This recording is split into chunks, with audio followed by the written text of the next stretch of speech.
10 mga hindi pangkaraniwang sakit ng tao. Welcome sa Arvin Polo TV. Totoo ang kasabihan na mas mahalaga ang kalusugan kaysa sa anumang kayamanan. Dahil hindi mo nga naman mai-enjoy ang buhay mo kapag mayroong kang iniindang karamdaman. Ibig sabihin, kinakailangan na ingatan natin palagi ang ating kalusugan upang magkaroon tayo ng masayang buhay. Ngunit maliban sa mga karaniwang sakit na nakukuha ng mga tao, ay marami pa palang ibang mga hindi pangkaraniwang sakit na pwedeng makuha ng isang tao. At ang ilan sa mga ito ay hindi pa rin nahahanapan ng lunas hanggang sa kasalukuyan.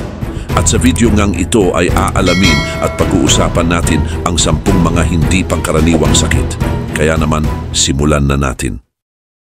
Number 1. Progeria. Ang progeria na kilala rin bilang Hutchinson-Gilford Progeria Syndrome o HGPS ay isang bihirang sakit na nagiging sanhi ng mabilis na pagtanda sa mga bata. Ang sakit na ito ay dahil sa pagbabago sa LMNA gene na gumagawa ng proteins na tinatawag na lamin A. Ang lamin A ay mahalaga sa pagbuo ng matibay na nucleus ng mga cell. Sa mga batang may progeria, ang pagbabago sa LMNA gene ay nagdudulot ng paggawa ng abnormal proteins na tinatawag na progerin. Ang progerin ang dahilan ng mabilis na pagtanda ng mga cell. Ang mga sintomas ng progeria ay kadalasang lumalabas sa unang 2 taon ng buhay ng bata. Sa simula, ang progeria ay parang normal lamang sa mga sanggol na may progeria. Ngunit habang lumalaki ay napapansin ang mga signs ng mabilis na pagtanda. Ilan sa mga karaniwang sintomas nito ay ang mabagal na paglaki, pagkawala ng buhok, manipis at kulubot na balat, at pagkawala ng taba sa ilalim ng balat. Ang mga batang may progeria ay nagkakaroon din ng mga medical problems na karaniwang nararanasan ng matatanda, tulad ng sakit sa puso, osteoporosis, at mga problema sa kasukasuan. Kaugnay pa nito, ang progeria ay na-diagnose sa pamamagitan ng physical examination at genetic testing upang makita ang pagbabago sa LMNA gene.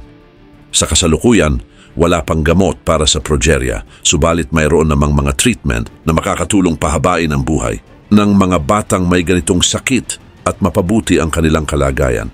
Kabilang dito ang mga gamot para mabawasan ang mga sintomas at complications nito tulad ng statins para sa sakit sa puso, growth hormone para makatulong sa paglaki, at physiotherapy para mapanatili ang kalusugan ng kasukasuan at kalamnan. Gayun din, patuloy naman ang pananaliksik tungkol sa progeria upang maunawaan ang sakit at makahanap ng mga posibleng lunas sa sakit na ito. Ang Progeria Research Foundation ay isang organization na nangunguna sa pagbibigay ng pondo sa mga pag-aaral at pagtulong sa mga pamilya ng mga bata na mayroong progeria. Number 2. Werewolf Syndrome.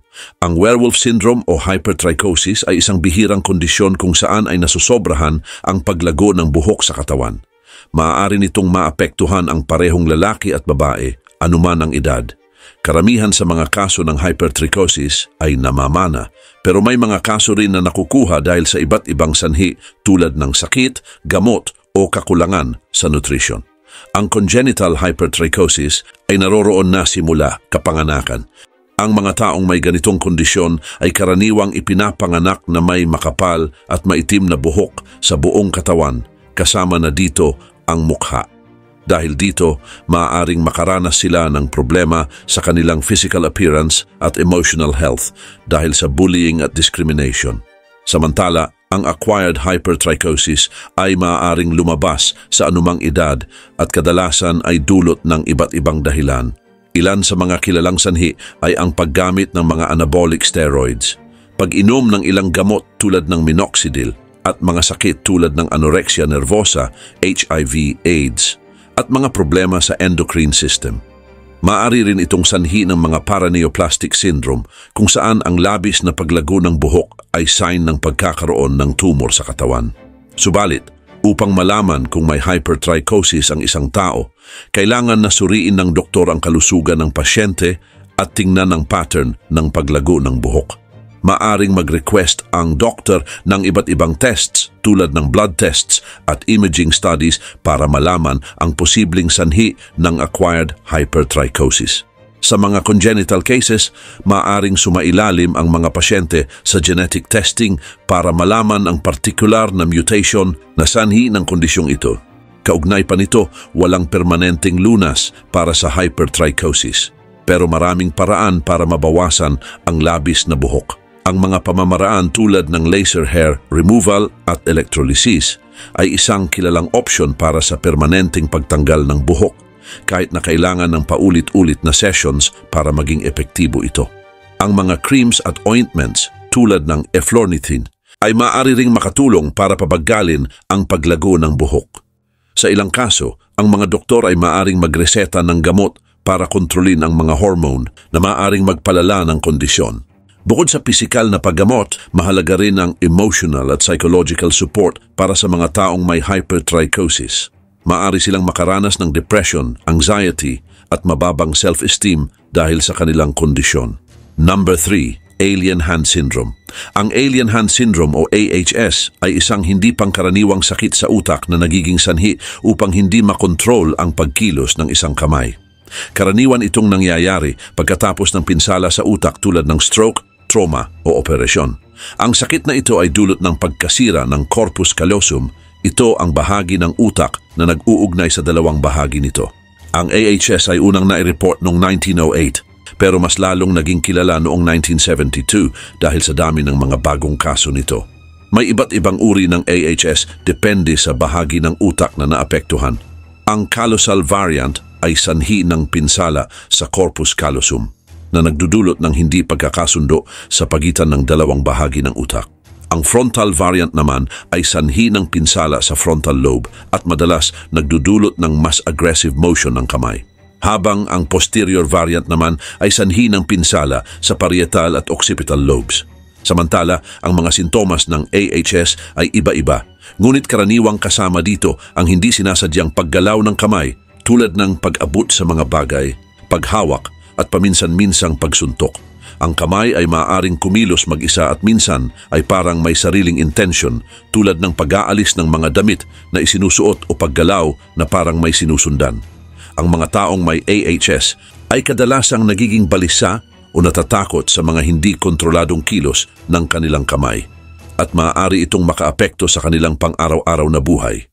Subalit, walang tiyak na lunas para sa Alien Hand Syndrome, pero may mga paraan upang matulungan ang mga taong may ganitong kondisyon.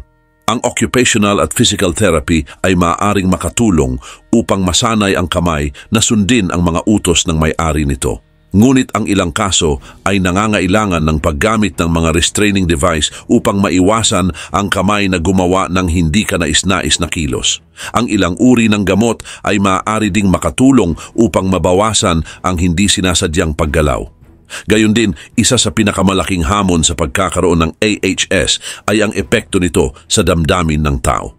Maraming pasyente ang nakakaramdam ng pagkawala ng kontrol at pagkapahiya dahil sa kanilang kondisyon. Number 4. Walking Corpse Syndrome. Ang Walking Corpse Syndrome, na kilala rin bilang Cotard's Delusion, ay isang hindi pangkaraniwang sakit sa pag-iisip. Ipinangalan ito kay Jules Cotard, isang doktor na unang naglathala tungkol dito noong 1880. Ang mga taong may Cotard's Delusion ay naniniwala na sila ay patay na, wala ng mga bahagi ng katawan o nawalan na ng dugo at laman. Ang mga sintomas nito ay mahirap para sa mga taong merong ganitong sakit at nangangailangan ng tamang pag-aalaga at pag-unawa. Ang mga taong may Cotard's Delusion ay kadalasang nagkakaroon ng maling akala o delusyon. Iniisip nila na ang kanilang katawan ay hindi na gumagana, wala na silang puso o wala na silang dugo. Ang ilan namang mga pasyente ay naniniwala na sila ay nabubulok na. May mga pagkakataon rin na iniisip ng pasyente na sila ay nasa purgatorio o impyerno. Bukod dito, maaari din silang makaranas ng depression, pagkabalisa, at iba pang problema sa pag-iisip. Subalit, hindi pa tiyak ang mga sanhi ng Cotard's Delusion. Karaniwan itong nauugnay sa iba pang mga sakit sa pag-iisip tulad ng matinding depression, schizophrenia at bipolar disorder. Ang mga sakit sa utak tulad ng stroke, dementia at encephalitis ay maaari ring magdulot ng syndrome na ito. Ang ilang mga pag-aaral ay nagpapakita na ang hindi normal activities sa mga bahagi ng utak na responsible sa pagkilala sa sarili at emotion ay maaaring magdulot ng delusyon na ito. Samantala, ang paggamot sa Cotard's Delusion ay kadalasang nakatuon sa pinagbabatayang sakit sa pag-iisip. Ang mga gamot tulad ng antidepressants, antipsychotics at mood stabilizers ay madalas gamitin upang mapabuti ang kalagayan ng pasyente.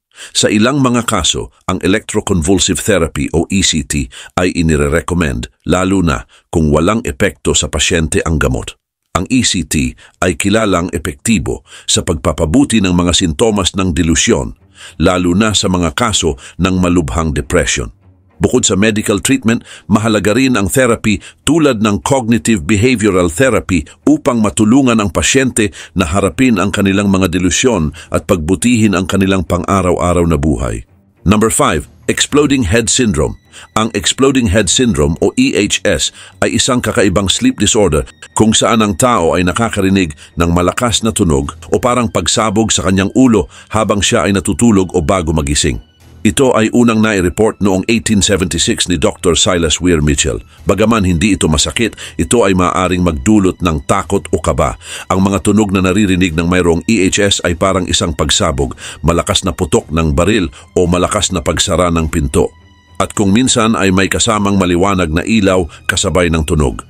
Subalit hindi pa alam ang eksaktong dahilan ng EHS. Pero sinasabi ng mga eksperto na maaaring ito ay dahil sa maling shutdown process ng utak kapag natutulog. Mas karaniwan ang EHS sa mga babae kaysa sa mga lalaki.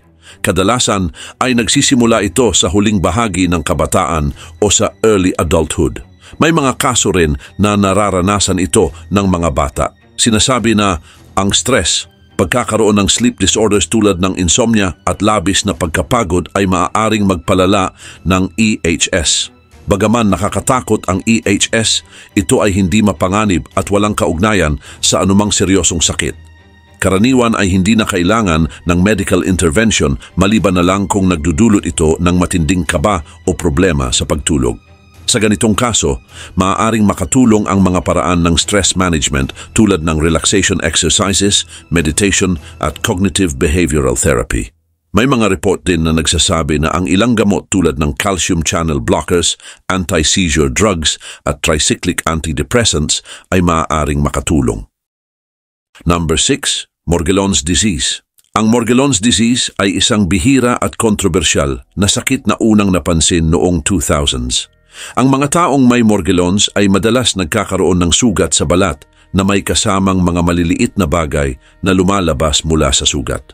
Ang karaniwang sintomas nito ay ang matinding pangangati, pakiramdam na may gumagalaw sa ilalim ng balat at pananakit. Ang mga sintomas na ito ay nagdudulot ng malaking abala sa araw-araw na buhay at kalusugan ng isip ng mga pasyente. Maraming doktor ang naniniwala na ang Morgellons ay isang uri ng delusional parasitosis, isang sakit sa pag-iisip kung saan iniisip ng pasyente na sila ay may parasitic kahit wala namang ebidensya. Ito ay base sa mga pag-aaral na nagpapakita na marami sa mga pasyente na mayroong Morgellons ay may mga problema sa pag-iisip tulad ng depression, anxiety at obsessive-compulsive disorder. Ngunit may iba naman na naniniwala na ang Morgellons ay isang totoong sakit sa balat na may pisikal na sanhi. Ang isang teorya ay nagsasabi na ang Morgellons ay maaaring isang uri ng Lyme disease, isang sakit na dulot ng Borrelia burgdorferi bacteria. Ayon sa mga naniniwala dito, ang bakterya na ito ay maaaring magdulot ng mga sugat at kakaibang fibers bilang bahagi ng reaksyon ng immune system ng katawan. Meron ding mga pag-aaral na nakakita ng Borrelia DNA sa mga sugat ng mga pasyente na mayroong Morgellons, pero hindi pa ito lubusang tinatanggap ng mga doktor at dahil hindi pa tiyak ang sanhi ng Morgellons, nahihirapan silang maghanap ng tamang paraan ng paggamot para sa mga pasyente. Maraming doktor ang nagre-reseta ng mga gamot para sa sakit sa pag-iisip, antibiotics, at iba pang mga gamot base sa sintomas ng pasyente. Ang mga therapy tulad ng counseling at cognitive behavioral therapy ay maaari ding makatulong sa mga pasyente na makayanan ng kanilang mga sintomas. Gayun din, patuloy na pinag-aaralan ng mga eksperto ang Morgellons para mas lalo pang maunawaan ang sanhi nito at ang pinakamahusay na paraan ng paggamot dito. Number 7, Fish Odor Syndrome. Ang fish odor syndrome ay isang bihirang sakit kung saan ang katawan ay hindi kayang magproseso ng trimethylamine o TMA. Ang TMA ay isang chemical na matatagpuan sa mga pagkain tulad ng isda, itlog at ilang mga gulay. Karaniwan ay may enzyme sa katawan na tinatawag na FMO3 na nagbabago ng TMA para mawala ang amoy. Sa mga taong may fish odor syndrome ay hindi nagfo-function ng maayos ang enzyme na ito, kaya naiipon ang TMA at lumalabas sa katawan sa pamamagitan ng pawis, hininga at ihi na nagdudulot ng parang amoy isda. Ang pangunahing sintomas ng fish odor syndrome ay ang amoy isda mula sa katawan. Pwedeng mag-iba ang tindi ng amoy depende sa pagkain, pagbabago sa hormones at stress. Madalas lumalakas ang amoy pagkatapos kumain ng mga pagkain na may mataas na TMA tulad ng isda, itlog at ilang mga gulay at mani. Gayon din, ang pangunahing dahilan ng fish odor syndrome ay ang pagbabago sa FMO3 gene. Dahil dito nawawala o bumababa ang kakayahan ng enzyme na FMO3 kaya hindi nababago ang TMA. Ang sakit na ito ay namamana mula sa parehong magulang na maaaring walang sintomas pero nagdadala ng gene na mayroong ganitong problema. Samantala, walang lunas para sa fish odor syndrome pero may mga paraan sa pag-treat ng mga sintomas nito. Mahalaga ang pagbabago sa pagkain, iwasan ang mga pagkain na may mataas na TMA tulad ng isda, itlog at ilang mga gulay at mani.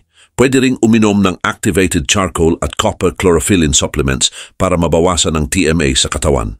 Maaari ding gumamit ng mga sabon at deodorant na mayroong antibacterial properties na nakakatulong para mabawasan ang amoy.